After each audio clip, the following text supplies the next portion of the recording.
Hi everyone, welcome back to the channel. So कैसे हो आप लोग? आई होप सब बढ़िया होंगे। सो सितंबर टेंथ एग्जाम्स बहुत ही करीब आ चुका है। सो मेरी प्रिपरेशन अभी कैसी चल रही है बेसिकली इस वीडियो में मैं वो शेयर करूंगा, और साथ ही साथ मैं ये भी बताऊंगा कि अगर आपका भी अटेम्प्ट सितंबर 24 या फिर अपकमिंग अटेम्प्ट्स लाइक जैन 2025 या फिर मई 2025 में है तो आपको कौन से मिस्टेक नहीं करने हैं और आपको एग्जाम में कैसा परफॉर्म करना है ताकि आप अच्छा स्कोर कर सको। जिन लोगों को नहीं पता, मेरा मई 2024 में ग्रुप 1 क्लियर हो चुका है, तो मेरे को भी थोड़ा बहुत एक्सपीरियंस इंटरमीडिएट का हो चुका है। देखा जाए तो आप मिस्टेक्स तभी अवॉइड कर पाओगे जब आपका बहुत ही अच्छे से कॉन्सेप्ट क्लियर होगा, आपने बहुत ही अच्छे से प्रैक्टिस की हुई होगी, तभी आप एग्जाम में अच्छा परफॉर्म कर पाओगे। सो इसलिए मैं आपको रिकमेंड करना चाहता हूँ सीए वाला की तरफ से Uddesh regular batch and Uddesh regular pro batch. अगर आप कोचिंग ढूंढ रहे हो, क्लासेस ढूंढ रहे हो सी इंटरमीडिएट की, सो आपका सीए वाला एक one of the best option रहेगा। अभी देखा जाए तो इंडिया के टॉप फैकल्टीज अभी सीए वाला पर पढ़ा रही हैं अभी, एंड ऑल इंडिया रैंक भी आई है बहुत सारी। मई 2024 में आपने देखा ही होगा ऑल इंडिया रैंक 1 भी आई है। सो आप इनरोल कर सकते हो सीए उदेश रेगुलर बैच में। ये मात्र आपको 14,000 रुपये में मिल रहा है। अगर आप प्रो बैच में इनरोल करते हो सीए उदेश रेगुलर प्रो में तो आपको एडिशनल बेनिफिट्स मिलेगा, लाइक आपको हार्ड कॉपी बुक्स भी मिलेगा, सब्जेक्ट वाइज टेस्ट होगा विद एनालिसिस, एंड आपको अपकमिंग बैचेस का भी इनरोलमेंट मिल जाएगा। आपके जो भी अपकमिंग बैचेस होंगे आप उसमें भी एक्सेस कर पाओगे। सो चेकआउट करना मत भूलना, लिंक गिवन है डिस्क्रिप्शन में, आपको सारी लिंक्स मिल जाएगी। And to get extra discount use my coupon code AMD200। अगर आप मेरा कूपन कोड AMD200 यूज करते हो तो आपको 200 रुपीज़ का एक्स्ट्रा डिस्काउंट मिल जाएगा। देखा है तो आप इनरोल आराम से कर सकते हो, कोई दिक्कत नहीं है। मैंने भी खुद सीए वाला की तरफ से ही प्रिपेयर किया था एडवांस अकाउंट, प्लस मैं अभी सुनील केसवानी सर से FMSM कर रहा हूँ। अपने मेरा एक्सपीरियंस देखा ही होगा, पिछले बहुत सारी वीडियोस में मैंने बताया है कि नितिन गोयल सर इतने अच्छे से डाउट सेशन भी लेते हैं, बहुत ही अच्छे से प्रिपेयर करवाते हैं, डीपली कॉन्सेप्ट को समझाते हैं, तो वो बहुत ज़रूरी है। अगर आप एग्जाम में अच्छे से परफॉर्म करना चाहते हो, मिस्टेक्स ज़्यादा से ज़्यादा ना हो, आप फाइनल आंसर तक पहुंचना चाहते हो, आप वैसा नहीं कि स्टेप मार्किंग से बस काम चला लिया, नहीं, आप फाइनल आंसर आप अच्छे से बनाना चाहते हो तो आपको कॉन्सेप्ट को समझना बहुत इंपॉर्टेंट है। एंड आपका अगर कोई जूनियर सीए फाउंडेशन प्रिपेयर कर रहा है या फिर अभी देखा जाए तो रिजल्ट आपका देखा होगा कि बहुत ही कम आया है, रिजल्ट मात्र 15% ही पास हो पाए हैं। सो संपूर्ण प्रो बैच में भी इनरोल कर सकते हो। अगर आप खुद अभी फाउंडेशन के स्टूडेंट हो, आप इस वीडियो को देख रहे हो, आपका किसी कारणवश नहीं क्लियर हो पाया मई 2024 में, सो आप संपूर्ण प्रो बैच में भी इनरोल कर सकते हो। यहाँ पे भी आपको बहुत ही अच्छी अच्छी फैकल्टीज मिलेगी और अच्छे से आपको प्रिपेयर कराया जाएगा। एंड कूपन कोड यूज़ करना मत भूलना, ठीक है। सो बढ़ते हैं अब अपने वीडियो की तरफ। भाई अभी बहुत ही कम समय बचा है, मात्र 15 से 16 दिन ही बचे हैं। सो एक करके मैं सब्जेक्ट वाइज तुम्हें बताता हूँ कि मिस्टेक्स को कैसे अवॉइड करना है। फर्स्ट ऑफ ऑल मैं एडवांस अकाउंट की बात करूँ ना, तो एडवांस अकाउंट में आपको है ना प्रॉपरली वर्किंग नोट्स वगैरह भी पूरे अच्छे से बनाने होंगे।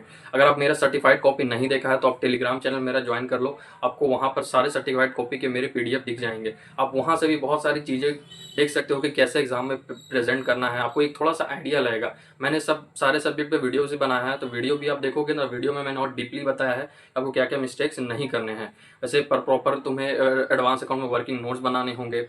एंड MCQ का तो खासकर वैसे टेंशन मत लिया करो। MCQs बहुत लोग सोचते हैं ना कि यार क्या करूँ, कहाँ से प्रिपेयर करूँ, नहीं देखो कॉन्सेप्ट में वही है, अल्टीमेट वही सोल्यूशन है। कॉन्सेप्ट अगर आपका क्लियर है, आपका MCQ भी बहुत ही अच्छे से बनेगा, ठीक है। तो आप वर्किंग नोट्स प्रॉपरली बनाना, आप ट्राई करना ज़्यादा से ज़्यादा 14 मार्क्स के क्वेश्चन है ना, 14 मार्क्स के क्वेश्चन को कम से कम आधे घंटे में बना दो। एक एक क्वेश्चन जो 14 मार्क्स का है, जो एक पार्ट बन रहा है, जो 14 नंबर का क्वेश्चन, जो 5 क्वेश्चन आएंगे आपके, 70 मार्क्स का टोटल पेपर रहेगा जिसमें से एक कंपलसरी होगा। अब 14 मार्क्स के क्वेश्चन को अगर 30 मिनट्स ज़्यादा मैक्स टू मैक्स दोगे ना, 28 to 30 मिनट, तो आपका आराम से टाइमली पेपर हो जाएगा। सबसे ज़्यादा ज़रूरी है प्रैक्टिकल पेपर में कि आपको टाइम को मैनेज करना है। बहुत स्टूडेंट टाइम को ही मैनेज नहीं कर पाते, यही हुआ था मेरे साथ भी। मैं भी टाइम को मैनेज नहीं कर पाया था और लगभग 60 to 65 का ही अटेम्प्ट कर पाया। वो तो भगवान का लाख लाख शुक्र है कि 48 मेरे मार्क्स आ गए हैं, जिसमें से 4 मार्क्स ग्रेसिंग के थे। आई थिंक कोई क्वेश्चन हमारे अटेम्प्ट आउट ऑफ सिलेबस था, तो हर किसी स्टूडेंट को मिला है 4 मार्क्स, तो 44 फिर भी चलो देखा जाए तो मेरे 44 आए हैं।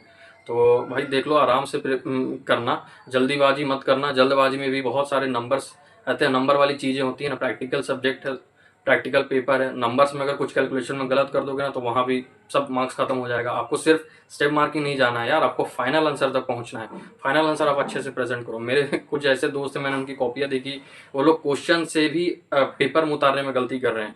क्वेश्चन में लिखा हुआ है 5 लाख, तो कॉपी में उतार रहे हैं 4 लाख। तो ये इतना सिली मिस्टेक्स मत किया करो, आराम से पेपर दो। एंड बात करूँगा मैं लॉ की, तो लॉ में देखो बहुत सारे लोग तो यही करते हैं कि प्रैक्टिस नहीं की होगी, प्रैक्टिस लिख के प्रैक्टिस नहीं की होगी। तो मैं वही कहूँगा कि अगर आपने लिख के प्रैक्टिस नहीं की है ना, लेकिन आपने रिवीजन बहुत अच्छे से किया है, आपको कॉन्सेप्ट बहुत अच्छे से आता है, आपको प्रोविजन बहुत अच्छे से याद है, तब भी आप आराम से पेपर में लिख सकते हो। लेकिन फिर भी मैं यही कहूँगा कि ना अभी से जितने भी दिन बचे, एक एक क्वेश्चन भी आप डेली लिखोगे ना, उससे भी बहुत फ़र्क डालेगा पेपर में, बहुत फ़र्क डालेगा। मैंने भी लिखे थे, ऐसा नहीं कि मैंने भी बस जो मन किया उठाया, रिवीजन रट लिया। रटने का भी देखो, रटने का मैंने रटा नहीं था। मैं अगर जितने बहुत बताया मैंने पहले अपने लॉ के बारे में, तो मैंने यही बोला कि याद किया, लेकिन याद ऐसे रैंडमली बेसिस पे कुछ भी नहीं उठा लेते अपन। जो ज़्यादा पास्ट ईयर में पूछे जाते हैं उसको याद करते हैं, उसको लिख के भी देखते हैं। याद करने का एक सबसे प्रॉपर तरीका वही होता है कि लिख के देखना। तो मेरा तो वहीं रिटन प्रैक्टिस हो जाता था। लेकिन बहुत लोग याद नहीं करते, जैसे आप में बहुत सारे लोग होंगे जो याद नहीं करते। तो आप याद नहीं करते तो आप डायरेक्ट क्वेश्चन आंसर ही लिख के देखो, है ना। उससे भी आपकी बहुत अच्छे से प्रैक्टिस होगी। अब इससे भी एक दो क्वेश्चन भी अगर डेली करोगे ना, तब तो और इफेक्टिव होगा। और टैक्स की अगर बात करा जाए तो टैक्स में यार जीएसटी थोड़ा सा वेटेज बढ़ गया है, तो जीएसटी को थोड़ा सा तुम्हें अब ज़्यादा ध्यान देना होगा as compared to income tax. ऐसे इनकम टैक्स का सिलेबस तो उतना ही बड़ा है, बस एक चैप्टर हटा था शायद, छोटा सा एक चैप्टर हटा था, बाकी तो सारा सब सेम ही है, वेटेज कम हो गया है। लेकिन फिर भी आप उसमें भी स्कोर कर सकते हो। आपने मेरा अगर सर्टिफाइड कॉपी देखा होगा तो मैंने भी ज़्यादा इनकम टैक्स में ही स्कोर किया है। लेंदी है, बड़ा है, कुछ स्टूडेंट को वो पसंद आता है, कुछ को जीएसटी पसंद आता है, मुझे इनकम टैक्स आया था। आपको मे भी कोई सब्जेक्ट या फिर दोनों सब्जेक्ट अच्छा लगता हो, तो आप इनकम टैक्स में भी वही है कि अपने क्वेश्चन प्रैक्टिस करी हुई होगी ना, तभी आप एग्जाम में मिस्टेक्स को अवॉइड कर पाओगे, अच्छे से लिख पाओगे। अगर आप उसकी भी प्रैक्टिस नहीं की हो तो थोड़ा सा दिक्कत हो सकता है। जीएसटी पूरी तरह से थ्योरेटिकल है, लेकिन आपको आईटीसी का 10 मार्क्स का क्वेश्चन दिख जाएगा, आप उसमें अच्छा से स्कोर कर सकते हो, कम से कम 5 से 6 नंबर आराम से स्कोर कर सकते हो। और इनकम टैक्स में भी ठीक ठाक आप स्कोर कर सकते हो। एमसीक्यूज़ का भी टेंशन मत लेना, एमसीक्यूज़ भी मीडियम आएंगे। मैंने 2 अटेम्प्ट दिया है भाई, एमसीक्यूज़ भी उतने कुछ ज़्यादा हार्ड नहीं आते। मेरे तो वैसे 28 आउट ऑफ 30 आए थे।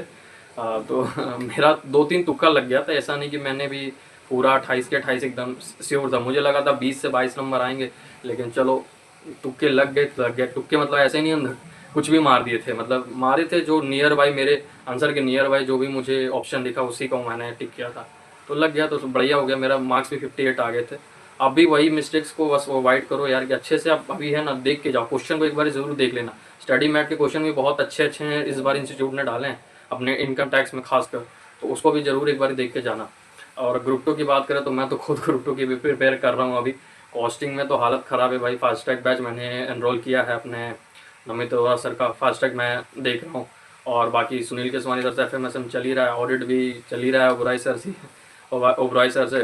तो थोड़ा मुश्किल हो रहा है यार, ऑडिट वगैरह याद करना पड़ेगा। एसएम तो बिल्कुल याद करना पड़ेगा, एसएम भी मैं कर रहा हूँ किशन सर से।